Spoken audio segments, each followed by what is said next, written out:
Hello everybody, today I'm going to make saag. This is a dish especially for my sister-in-laws who struggle to make this and have asked and begged me to do this for them. So here it is. So the quantities that you're going to need today I will show you, and it's variable for every household, but this is what I would use for myself here. So I've got 3 leeks here. As you can see, what I will be doing with these will be washing and chopping them down, and I'll show you that when I've done that, but I wanted to show you how many. So there's 3 there. I've got 3 bunches of spinach here. You can get any of these from any good Indian shop that you locally to you or wherever, but we can get them for bunches, so generally 3 for £1, 4 for £1. I've got 3 here, which again I will wash and I will chop and put into the pan. This is the methi. Now you will have seen me use this quite often as dried methi. This is how it looks when it's fresh. So I will use 2 bunches of these in this dish. But what I will do with this is, again, I will wash, of course, and I will break the leafy bits of these and chop them up, and not the stalks. The stalks can be quite tough, so we'll get rid of the really thick stalks and just use the leafy bits of this methi. So 2 bunches of that. This is the actual saag, and a cabbage is an alternative way that people may know it, but this is Indian saag, and its leaves is such like that, and they'll come in bunches. Again, in the Indian shop you'll find them as a 3 for £1, 4 for £1, however you want to, however many you want. I've got 8 bunches here, so, and they're not huge, but to make this dish, it's worthy making a huge pan of this and freezing it, because this is one Indian dish that freezes really well in small Tupperwares, and you can lift it out as and when you want a dish to eat. Very easy. So this is 8 bunches of this. To this I will be adding sprouts. So in here there's about 1 kilo of sprouts. Again, I will chop and wash and add them all into the pan. All these ingredients will go into the pan all at the same time. Then we have got some chilies. Now you may look at this and think, oh my god, but what you'll find is that the saag absorbs quite a lot and requires a lot to give it that taste. So in here I have got fresh chilies, and there are 3 tablespoons of chili in here, which is equivalent to probably about 5 chili cubes if you've already got them frozen. Then I have got ginger and garlic. So these are pre-boiled this time. So I've got 2 cubes of ginger here, garlic, and 3 cubes of ginger. So 3 ginger, 2 garlic. They will go into the dish. Here, these are some onions which I will chop finely. Now these are small onions in my sort of world. I would normally like to be able to use bigger ones. So a big onion for me would be a couple of those together like that. But these are small. So there's 14 here at the moment, which I will chop and dice. But if I want to add a bit more, once I've done that, and I will assess how many more. I may need to add a little bit more, I feel, but I will look at that a little bit later. So I may go as high as up to 18 onions in this, because these ones are particularly small. As usual, some salt for cooking, and this is what we call cornmeal flour, and this is what we'll need to use to thicken the saag mixture towards the very end. So these again you can buy from Indian shops. They present themselves either as coarse or fine, and for the dish that we need to use, you can use we tend to use medium to mix it up. Everybody is different, but I prefer to use the medium. Some will use coarse as well to thicken up. So I have simply bought a coarse bag and a fine bag and mix the two together to make it a medium. There are shops that will make a medium bag, but those are not very widely available, so it's just another way of doing it. So you will need to use some of that, and probably about sort of 5-6 tablespoons are what we're going to need, but I will assess as we go along. washing the saag at the moment, and this is going to be in hot water.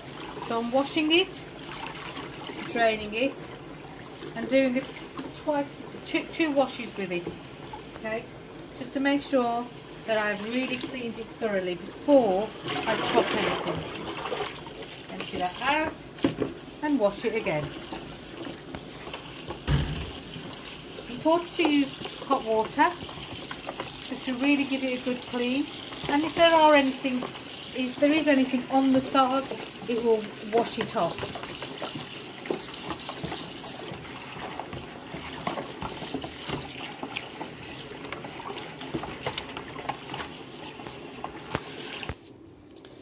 So I've washed the saag and I'm now chopping it. You will see the stalk is, you know, as a bunch I'm chopping this through. The stalk needs to be around that size when you are chopping this up. So when you buy saag, it is always good to look at the size of the stalk, because then you know this will cook nice and easy because it's sort of very soft.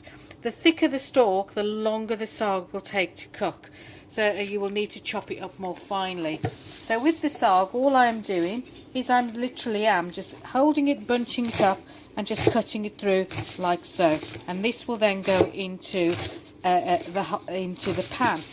The pan, I will show you in a second. It needs to be for this quantity, it needs to be a very big pan.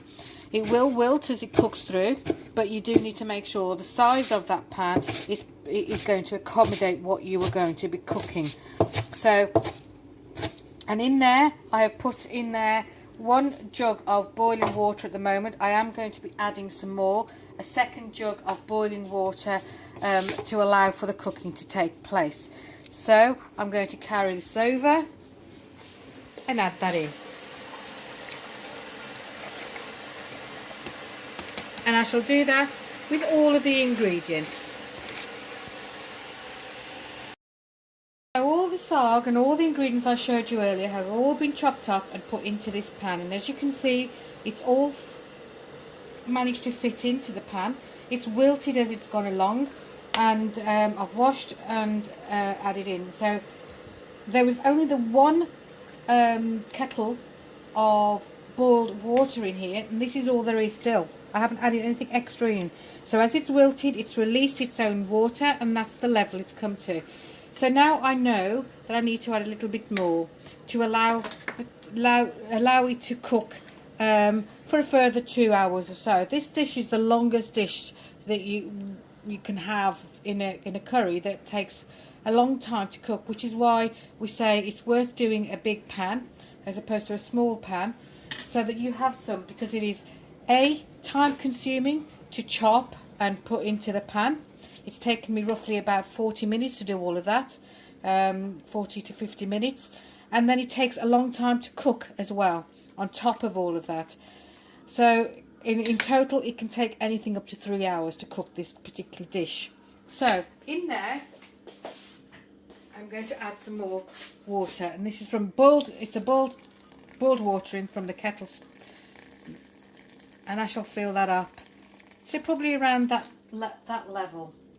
What this allows it to do is just allows it to cook through and make sure that there's going to be no hard stalks, etc., when we come to blending this. So to that I will add the ginger garlic. I'm not going to add the chilies yet, and I'm also going to add some salt. Now these dishes do take quite a lot of all the spices, so I'm going to add 3 spoons at this point of these, which is probably equating to 5 teaspoons I've added in there. You can always add more later for taste. Best to start with less so you don't overdo it. So I shall put this heat on a medium gas.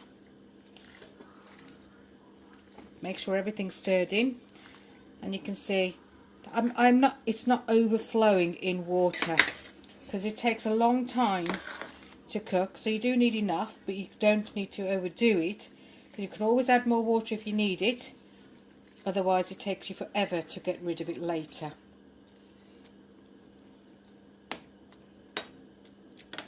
So I shall let that now cook. I shall put the lid on and allow it to cook and check it every half an hour. So this has had about an hour's worth of cooking, and as you can see there's still plenty of water in there. As you just press it down you can see it coming to the surface. So I'm not going to add any more at this moment of time. I'm just going to give it a stir and leave it to do a bit more. So with this I will check it again in another half an hour and see where we go from that. This is at another half an hour's cooking. Still plenty of water in there. At this point I'm now going to add the chillies.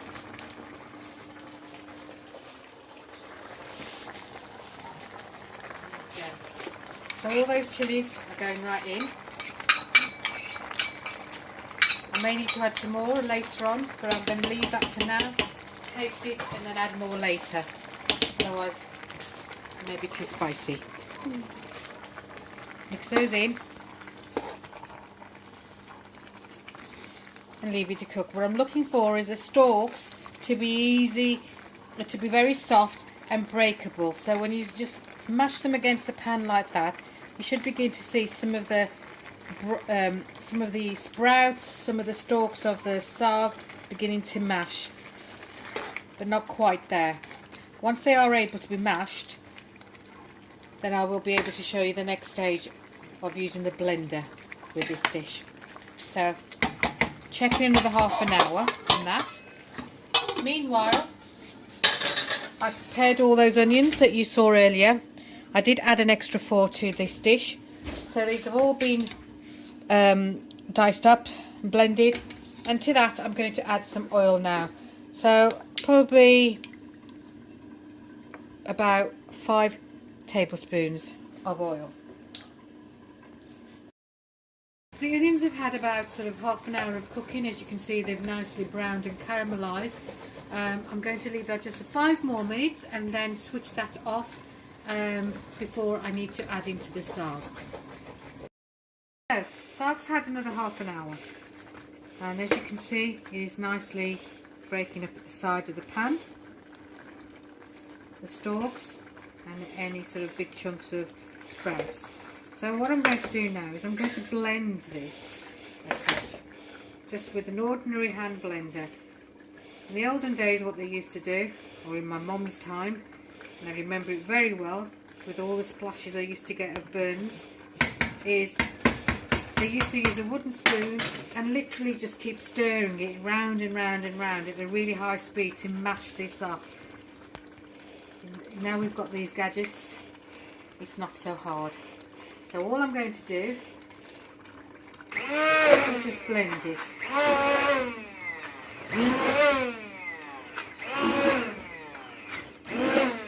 And all I'm doing is breaking up some of the chunkier pieces. I don't want it completely pulverised. I do want some chunks in there, but just not too chunky and not too many.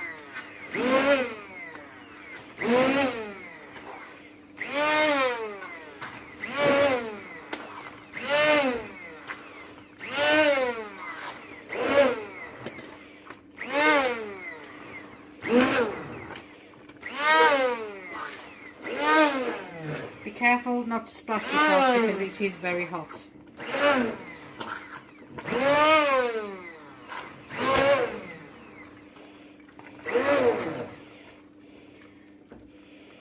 So it's still a bit chunky, need to do a bit more.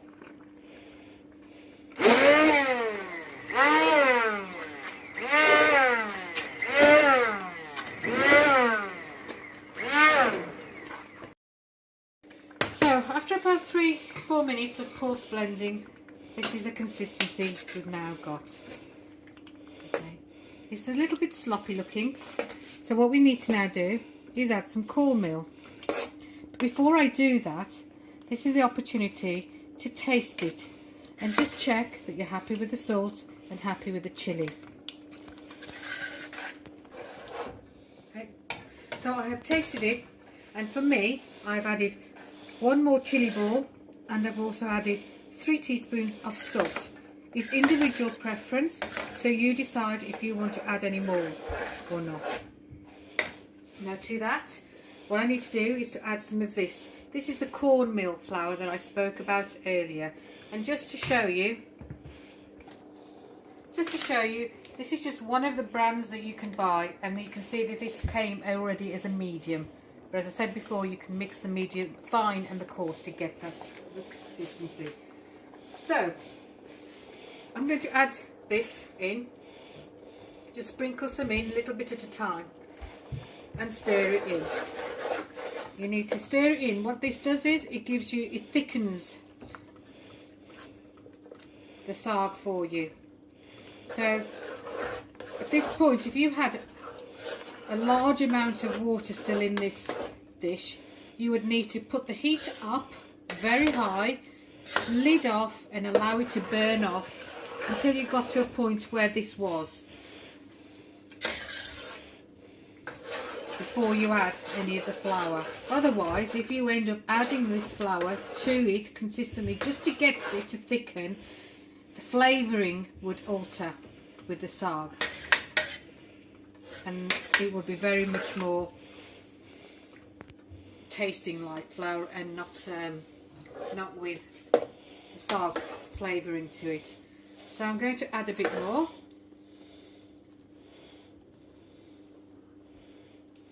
And stir again.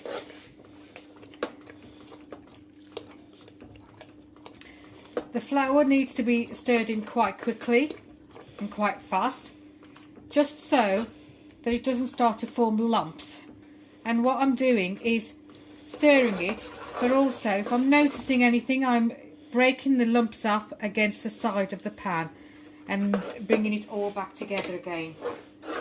This is where you could use a strong man to do the stirring for you, because it can be quite strenuous. Paused it.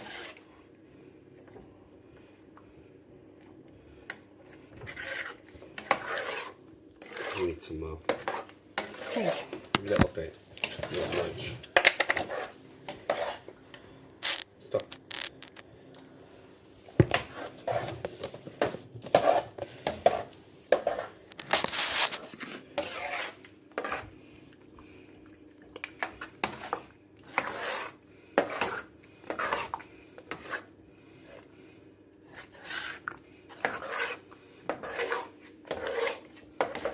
I think that's all, isn't it? Yeah. It's just some lumps.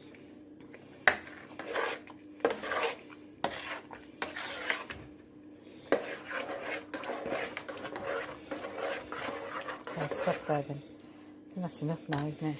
All there. Right.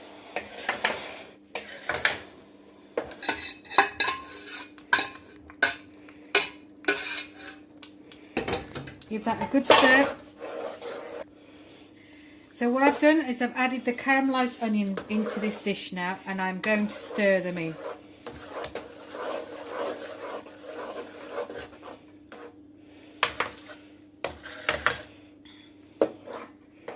Make sure that's all well stirred, and then I shall leave it for about 10 minutes or so with the lid on to all combine. Cook and combine for a little while longer, and it'll be on a low simmer whilst it's doing that. Once it's had that time to mix together and cook together, I will try it again for chilli, for salt, and add more if I feel that it needs it at that particular point.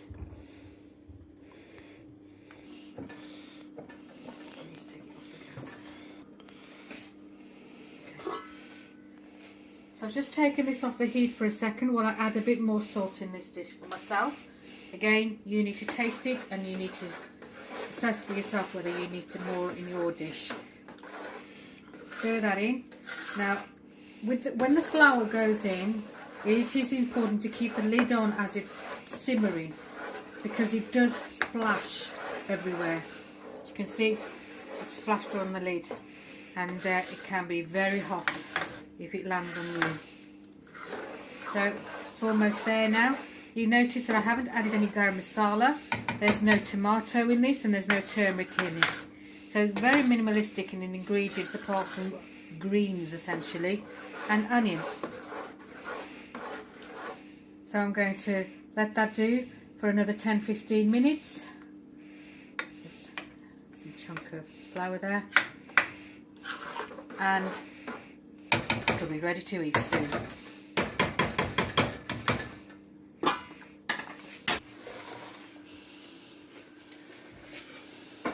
Ready? So this is saag, fresh with a fresh chilli for garnish, for those that have the appetite for more, with what this is called, this is made with the cornmeal flour that you saw going into this, and there's a real knack to doing these, and one day I'll show you those when I've mastered it myself. But they're not as easy to make as chapatis, but absolutely tasty, and especially goes well with this particular dish. And all I've got here ready are the Tupperwares to pot up and freeze for a meal for whenever I fancied some more saag. Enjoy. Jazzy out.